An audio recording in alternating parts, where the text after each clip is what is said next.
So, time check tayo. It's 9:55 na ng gabi dito. So, hindi ko alam. Hindi natin alam kung ano bang merong, ano pa bang merong bisita pa ba sa Davao City? Meron pa bang mag-i-speech sa stage or hanggang sa matapos na itong kanta or yung mga presentation, mga ano tawag dyan, mga intermission, no? Intermission number ng ating mga local artist ito sa Davao City. So, yung kumanta ngayon ay si Ila Santos. So, ngayon, bali sa mga makapanood nito, na mga taga Maynila, no, or hindi man taga Maynila, at least mga taga Calabarzon, Cavite, no, Laguna, Bulacan, and Rizal, and even Batangas, no, kung kaya nyo pa talaga bumiyahe papuntang Manila, andun ngayon ang pinaka mahalagang venue talaga, no, na pwedeng daluhan, kasi malapit sa Malacanang, no. So Liwasan, Mindiola, Lunita, tsaka Edsa Shrine, pero talagang mare-recommend ko sa inyo ay punta kayo ng Mindiola, kasi sa Mindiola Mindiola Plaza, no? Basta sa may Mindiola, malapit na nandun ang Malacanang. So just in case ba na magkaroon talaga ng pagsugod sa Malacanang, at least marami, no? So sa mga nakapanood yung mga taga NCR, Metro Manila, shout out to sa inyo dyan. Baka naman labas-labas kayo pag minsan-minsan. Meron tayong dyan, mga kababayan, particular na yung pangalan na si Amor Patrio. Pakihanap nyo ngayong yung kanyang Facebook page at i-follow ninyo siya sa kanyang mga live. Andyan ho yung mahaganapan na live, no? Wala talagang mga walang censored, uncut. Pakita ko sa inyo Facebook page niya para makita ko rin ang mga content, yung mga live tsaka yung mga comment, no? Basta meron akong nabasang balita habang kumakanta itong natin, performers sa ating stage. May mga nabasa ko sa Facebook page na meron na daw nabaril, no? May barilan na nang nagaganap sa CM Recto sa Manila pa rin yon. Tsaka yung Sogo Hotel, sinugod. Di ko maintindihan kung bakit, no? Ano ba meron sa sugod na yan? Ba't dyan kayo ng naninira na mga kagamitan? Pwede naman kayong pumunta ng Forbes Park, ng Makati. Andon yung mga bahay ng mga kawatan ng mga Britisya natin. Tsaka sa punta kayo ng Malacanang. Although naka-lockdown, pero alam nyo kung sama-sama kapit basic ang tayo mga kababayan. Kaso nga lang wala, hindi kami present, no? Dito kami sa Davao lang ngayon. So may mga kababayan tayo dyan ng mga taga Davao, Mindanao and Visayas, sumulong na sa kamay nilaan. Andyan nakikirally, nakikimarcha. So kayo mga taga Luzon, ano ba inaantay nyo, no? O huwag niyong patunayan na wala talagang tapang itong mga Tagalog kumpara sa mga Bisaya at mga taga Mindanao. So ngayon nyo ipalabas ang tibay ho ninyo, no? Ngayon nyo ipakita ang inyong tapang. Mga kalahi ni Jose Rizal, kalahi ni Andres Bonifacio, nakakahiya sa dalawang yun, no? Nag-alin ng buhay, nagpakita ng katapangan, tapos kayong mga Tagalog hindi nyo kayang sundan yung mga kagitingan, kabayanihan at katapangan ng dalawang tao na yun. So punta kayo, Mindiola, no? Marirecommend kong puntahan nyo Mindiola. Samahan nyo si Amor Patrio or Patrio. Amor Patrio, babae ho yan, private citizen, walang grupo, walang organisasyon, siya lang mag-isa from Cebu. Siya, virtual assistant, pumunta ng Cebu City, tapos pumunta ng Manila, no? Linggo na siyang nagsisigaw-sigaw sa House of Representatives o kung saan-saan pa, no? So ngayon wala na siyang boses. I mean, ibig sabihin paos na siya, namamaos sa kakasigaw ng BBM resign. Medyo senti kayo. So, another one. Habang hinahanap ko yung Facebook page ni Amor Patria, shoutout ha sa mga taga Manila, mga Tagalog ha. Pakita niyo yung tapang ninyo. Oo. Kalahi kayo ni Andres Bonifacio tsaka ni Gat Jose Rizal. Katapangang tunay, nag-alay ng buhay. Sa kung nagawa nila, ba't niyo magawa? Tapang kayo, di ba? Pakita nyo na hindi lang Mindanawan at Bisaya ang mga matatapang, maging mga Tagalog din. Punta kayo sa Mindiola. Samahan nyo dyan si Amor Patrio.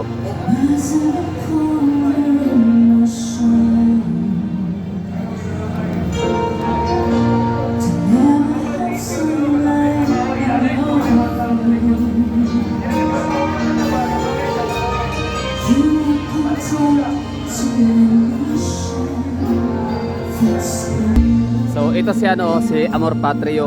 Ito po yung hanapin po ninyong Facebook page. I-follow nyo siya, subaybayan nyo siya. Grabe itong babaeng to. Walang grupo, walang kasama, walang organisasyon, hindi siya vlogger. Oo. Ngayon lang siya nagkaroon ng 46,000 follower dahil nga sa talagang medyo narinig, no, yung kanyang ingay, yung kanyang boses. So matagal na to, no? Linggo na tong nagsisigaw diyan sa kamay nilaan. Mantakin nyo ha, virtual assistant, single mother sa dalawang anak. Galing sa Cebu City, pumunta pa ng Maynila, lumuwas para kayo mga Tagalog dyan, makita rin ninyo, no? Na kung kayang makipaglaban kayang tumindig ng mga taga Bisaya at Mindanao pupunta ng Maynila. Kayo pa kaya mga taga Maynila, taga Rizal, Laguna, taga Bulacan. Kaya ninyo yan, no? Puntahan nyo, sugod kayo sa Mindiola, samahan nyo siya. Oh. Paki-follow ho ninyo sa mga hindi pa nakapag-follow dyan. Panoorin nyo ang kanyang live streaming ngayon. Yun ang pinaka ma-recommend ako sa inyo na update. Wala ako sa Manila ngayon. Ito lang maitutulong ko kahit na paano. Ipakalat yung kanyang social media page para makita yung update, yung ganap sa Kamaynilaan ngayon. Dito sa Davao City wala kami magagawa, no? Anyway, dito kami sa Davao. Ang magagawa namin mga taga Davao ngayon, mga taga Davao dyan nanonood, please i-follow nyo si Amor Patrio. Yan, live siya, naka-live siya ngayon. Amor Patrio. Nasa Mindiola siya ngayon, wala na siyang boses, paos na siya, di na siya makakasigaw. So, mga taga Davao, anong magagawa natin kahit dito sa Davao City? I-share ho natin yung kanyang Facebook page at i-follow, tapos i-share ho natin yung kanyang live streaming. Malay natin, meron tayong mga kaibigan na mga taga Manila, taga Calabarzon, taga Rizal, Bulacan, Laguna, Cavite, no? Na makapanood at maantig ang puso at maawa, no? Dito kay Amor Patrio. At ma-realize ba ng ating mga kaibigan mga taga-Tagalog na ito nga, taga Cebu. Di ba? Napunta nga ng Manila, tumindig, nakipaglaban. Sila pa kaya mga andyan na sa ground nila. So, yun lang, no? Magkaisa tayo bilang Pilipino. Tsaka na tayo mag-away-away, Tagalog versus Bisaya, okay? So, ngayon, ang gagawin ho natin dito, maglilibot po tayo sa lugar dito sa vicinity ng Rizal, City Hall Drive or San Pedro Square ng Davao City para maipakita ko sa inyo ang crowd. Kumbaga crowd check po tayo dito.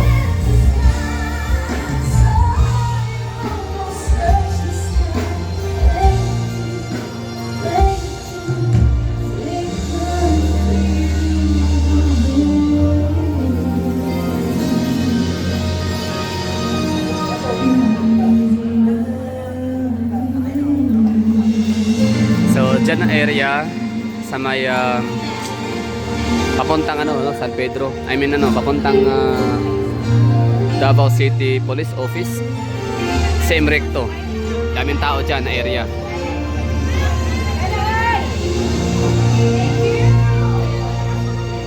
Tapos dito naman Bolton Street.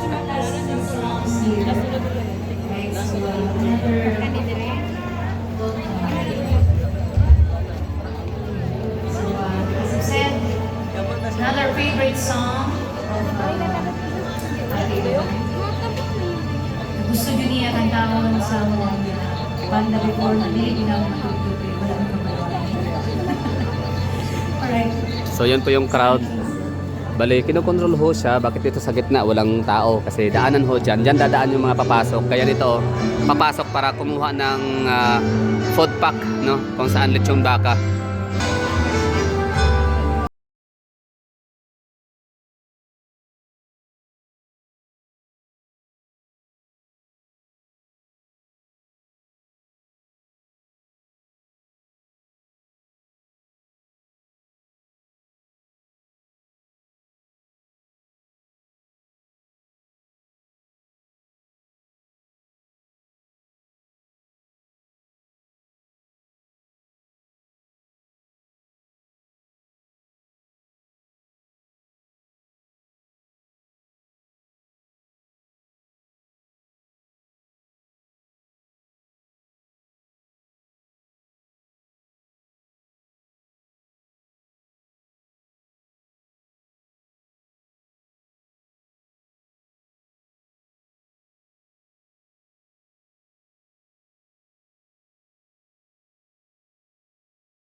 So wala ng tao dito na area.